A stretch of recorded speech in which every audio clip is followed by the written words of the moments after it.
SSMH Untuk itu, di awal acara ini kita akan mengikuti proses pembukaan. Hadirin dimohon berdiri.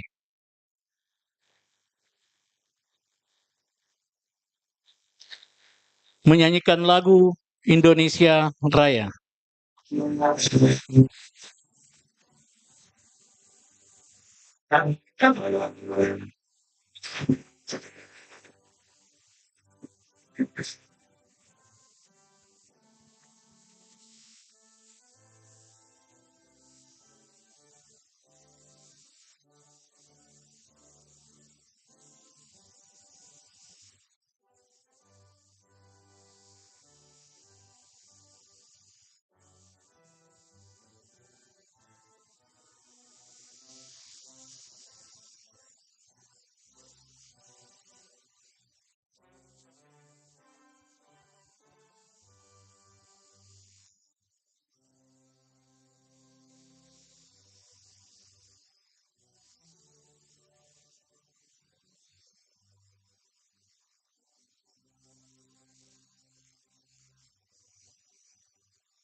Hadirin disilahkan duduk kembali. Bapak Ibu yang terhormat, untuk memulai kegiatan ini kita akan mendengarkan arahan dan sambutan dari anggota MPR RI. Untuk itu kami persilahkan.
Salam dan salawat Allah aturkan kepada junjungan besar Nabi Muhammad Sallallahu Alaihi Wasallam, Nabi yang menjadi panutan bagi seluruh umat manusia di muka bumi ini.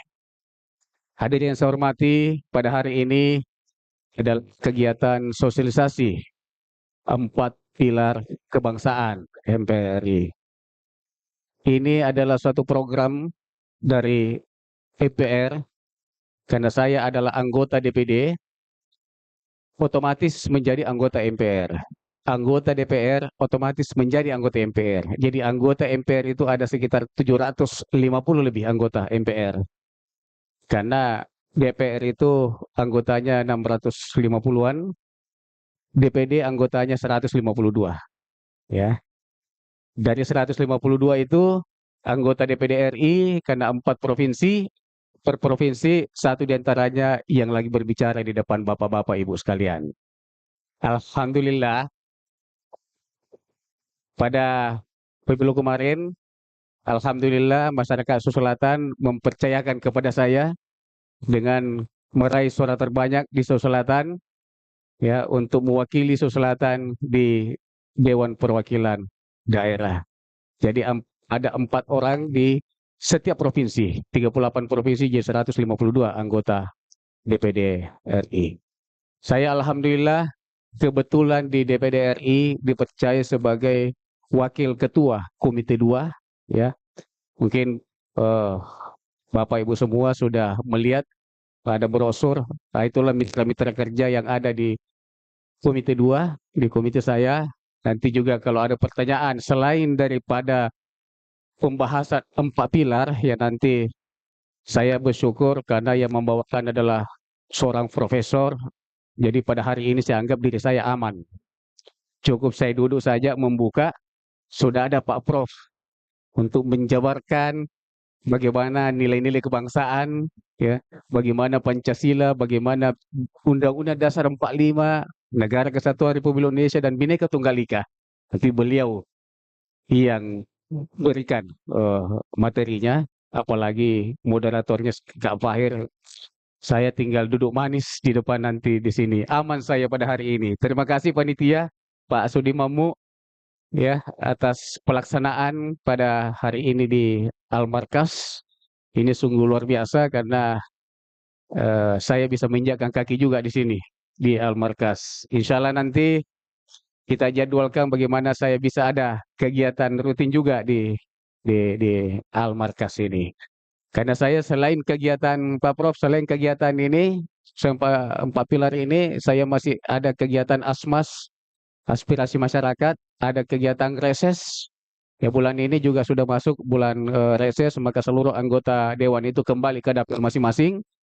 Nah, ini dirangkaikan dengan acara kegiatan sosialisasi 4 pilar kebangsaan MPR. Ini adalah tugas daripada anggota MPR untuk menjalankan sosialisasi pilar ini. Bukan berarti bahwa kita tidak Pancasilais, bukan berarti bahwa kita tidak paham Undang-Undang Dasar 45, tapi semata-mata memang mau merefresh kembali otak kita yang mungkin selama ini sudah tidak lagi karena kalau kita lihat di kurikulum kita pun sudah tidak ada mata kuliah mata pelajaran Pancasila, ya. Kalau dulu kan kita waktu masih SD, SMP, SMA ada PMP, ada pendidikan moral Pancasila, masih ingat GBHN, ya kan? Tap-tap MPR, kalau dulu nggak salah kita hafal semua tap-tap MPR, Pak. Luar biasa kan Undang Dasar 45 itu kita hafal, ya, apalagi Pancasila. Yang nggak tahu kalau sekarang ini yang hadir di sini ini masih hafal nggak ini? Apalagi Undang Dasar 45, ya. Kalau kita hafal semua dulu GBHN, tap-tap MPR yang ada dalam Undang-Undang Dasar 45, waduh, itu luar biasa. Nah, ini yang harus kita galakkan kembali, ya. Bagaimana supaya nilai-nilai kebangsaan kita tertanam sejak dini, berbangsa dan bernegara, bermasyarakat. Nah, ini yang sudah mulai luntur di tengah-tengah masyarakat kita.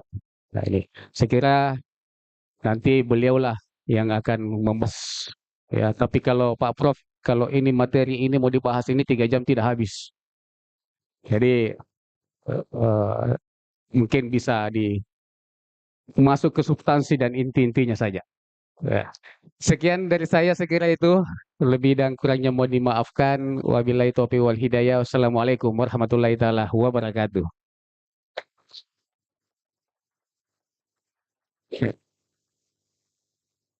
Baik, Bapak Ibu sekalian, kita sudah sama-sama mendengarkan arahan dan bimbingan dari senator kita. Untuk itu saya akan menyerahkan diskusi ini, sosialisasi ini oleh moderator kita, Pak Fahir Halim.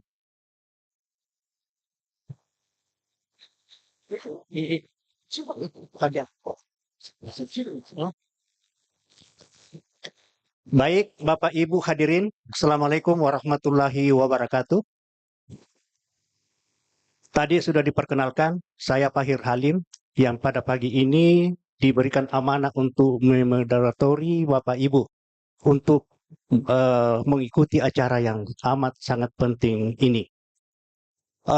Saya tidak perlu rasanya memperkenalkan lagi Pak Andi Abdul Waris ya, Halid, kita sudah tahu semua. Beliau salah satu dari 4 anggota Dewan Perwakilan Daerah Provinsi Sulawesi Selatan yang tadi telah disampaikan mendapatkan dukungan suara terbanyak. Logikanya beliau sangat legitimate mendapatkan kepercayaan rakyat Sulawesi Selatan. Begitu ya. Kita aplaus dulu untuk itu. Ini bukan bicara tapi fakta. Karena angka-angka itu memang ya tidak bisa dimanipulasi. Demikianlah adanya ya. Dan pada hari ini beliau hadir tadi di pembukaan. Memang anggota dewan itu tidak perlu terlalu banyak bicara. Tetapi begitu ada pertanyaan-pertanyaan, insya Allah akan direspon secara proporsional. Ya, sebagai wakil kita, wakil Provinsi Sulawesi Selatan di tingkat nasional. Baik, berikutnya yang akan menjadi narasumber kita, yang akan mencoba mempertajam kajian tentang 4 pilar ini adalah, ini CV-nya kalau saya baca cukup panjang, tetapi yang penting-penting saja saya sampaikan. Beliau adalah Prof. Tari Mustafa. Beliau alumni S1 di IA, jadi bukan UIN ya.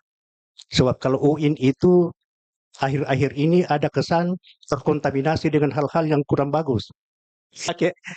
Lalu kemudian S2 beliau magisternya itu adalah Universitas Negeri Makassar, UNM. Lalu kemudian doktor di bidang filsafat di Universitas Gadjah Mada Yogyakarta. Saya pikir kalau urutan-urutannya ini dibacakan ya sudah tuntas lah beliau, sudah makam gitu ya. Lalu sekarang ini relevan dengan hari ini pembicaraan kita, beliau juga salah satu anggota Komisi Kajian Ketatanegaraan MPR RI sampai sekarang. Artinya logikanya adalah Pak Mustari ini hampir juga tiap hari menginjakkan kaki di Senayan. Sehingga aura dan detak jantungnya Senayan itu juga sangat dipahami. Jadi sangat pas mereka pada hari ini akan menjadi narasumber kita. Berikutnya, hampir semua negara telah dikunjungi. Kalau di dunia ini ada 100 lebih negara, kurang lebih 200, ya kira-kira 30% lah sudah dikunjungi Pak Mustari ya. Dikunjungi itu bukan untuk rekreasi, tetapi untuk pendidikan dan juga untuk menjadi narasumber di negara itu. Antara lain di Kanada, Belanda, negara-negara Eropa, Al-Azhar Mesir, sampai kepada Korea Selatan dan sebagainya. Ya, Inggris termasuk. Dan bahkan beliau ini pernah menjadi atase pendidikan di Thailand. Di situlah ketemu Pak Waris kemarin. Ya, jadi 2 putra dari Sulawesi Selatan ketemu di negara orang. Satu sebagai DPD berkunjung studi banding, lalu yang lainnya adalah sebagai atase pendidikan KBRI di Thailand. Ya. Sekarang ini beliau sebagai Ketua Harian Al-Markas Al-Islami. Jadi semua gerakan-gerakan kegiatan di sini untuk merubah peradaban-peradaban itu beliau yang antisipasi. Ya. Lalu kemudian juga selain itu banyak sekali ya. Beliau juga salah satu majelis KAHMI, Korps Alumni HMI Sulawesi Selatan. Dari 7 orang ya, Pak Prof. Salah satunya beliau presidium. Jadi kalau ada gerakan KAHMI di Sulawesi Selatan itu salah satu penentu arahnya adalah beliau. Sekarang juga masih aktif sebagai staf akademik, dosen di Universitas Negeri Alauddin Makassar, ya. Dan saya pikir banyak sekali yang lain yang tidak perlu saya sebutkan, tetapi saya pikir dengan penjelasan itu sudah sangat cukup untuk kita semua sebetulnya siapa beliau. Tapi sebelum saya berikan kesempatan untuk memaparkan materi yang telah disiapkan, saya ingin sedikit refresh ke belakang ya. Ini anak-anak kita ini, Pak Waris, adinda-adinda ini, saya pikir inilah pemilik masa depan kira-kira begitu ya, bangsa Indonesia. Dan saya ingin cerita sedikit saja tahun 1998 di Indonesia ini ada peristiwa besar, yaitu pergantian rezim. Dari rezim Orde Baru ke rezim Orde Reformasi. Saya pikir antara lain di sini sudah ada juga pelakunya. Mungkin juga ada yang masih terlalu kecil ketika itu ya, tetapi intinya adalah kita bisa ikuti itu. Nah, apa yang terjadi? Relevan dengan materi kita. Ketika itu, hampir semua pengamat internasional sudah mengambil keputusan. Indonesia akan selesai. Paling tidak dia akan tercabik-cabik, atau paling tidak akan lahir menjadi beberapa negara. Sebagaimana terjadi di negara-negara Eropa. Itu kesimpulan mereka ketika itu ya. Kan begitu kacaunya. Nah, tetapi alhamdulillah sampai hari ini kita masih merasakan, kita masih menyaksikan, dan kita masih melihat bahwa ternyata Indonesia yang satu itu masih ada. Pertanyaan kritisnya, rahasia apa di balik itu? Sehingga negara ini bisa bertahan di tengah badai itu. Kelihatannya, kesimpulan sementara adalah itu yang akan kita bicarakan. Karena ada 4 pilar lah ini yang akan kita bicarakan seperti ini, yang membuat negara kita ini masih utuh sampai dengan hari ini. Dengan demikian, itulah yang akan kita dengarkan kupasannya dari narasumber kita, dan nanti tentu saja tetap akan diperkaya oleh anggota DPD kita, kalau ada pertanyaan-pertanyaan setelah pemateri menyampaikan ulasannya, begitu. Baiklah, Bapak Ibu hadirin sekalian, kita ikuti Pak Prof, dipersilahkan untuk menyampaikan, ya kira-kira tidak sampai 30 menit ya Prof ya. Ya walaupun sebetulnya ini 1 hari juga belum tentu tuntas. Dipersilakan bisa menggunakan podium. Terima kasih.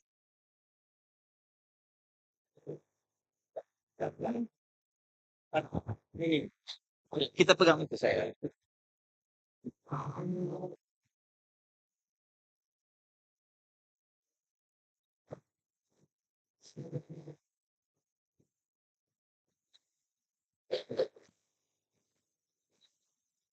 Assalamualaikum warahmatullahi wabarakatuh.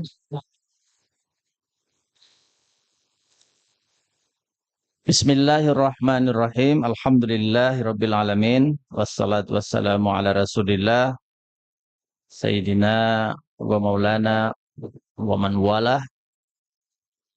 Allahumma salli ala Sayyidina Muhammadin wa ala alihi wa sahbihi ajma'in la nabiyya ba'dah. Yang sama-sama kita hormati dan selamat datang yang mulia, ini sebutan resmi beliau-beliau sebagai anggota dewan kita, Bapak Haji Andi Abdul Waris Khalid, MM.